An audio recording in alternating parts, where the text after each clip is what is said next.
timetable to study, followed it for a few days, and then suddenly stopped?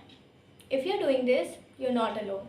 Hi, I'm Samriddhi, and in today's video, we are going to talk about how can you stay consistent while studying. So, in this video, I'm going to share some of the most practical ways for you to build some consistency. So, without any further ado, let's begin with the video. The biggest mistake students make is to waiting to feel motivated before they study. But motivation doesn't last forever. Some days you'll feel like studying and some days you won't. So that is why it is important to build a habit of studying even when you don't feel like doing it. Because consistency comes from discipline and not from motivation. Step 2, start small. Do not set huge goals like I will study for 6 hours today. It often feels overwhelming and leads to procrastination. Instead, try setting small goals like study for 15 or 20 minutes. Once you will begin, you will find it much easier to go on and on. Step 3, study at the same time. Try to study at a fixed time every day. Once you start doing this every day, it becomes a routine and your brain starts expecting it.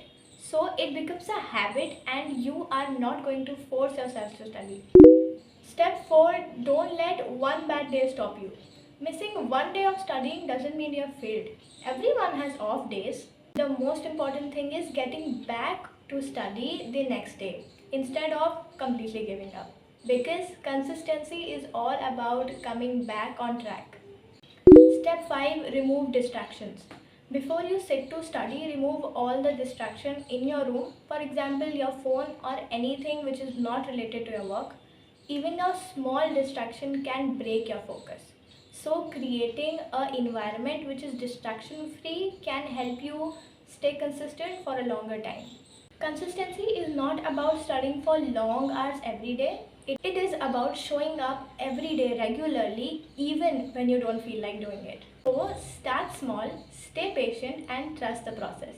And if you found this video useful, don't forget to like and subscribe to my channel for more Java beginner friendly content.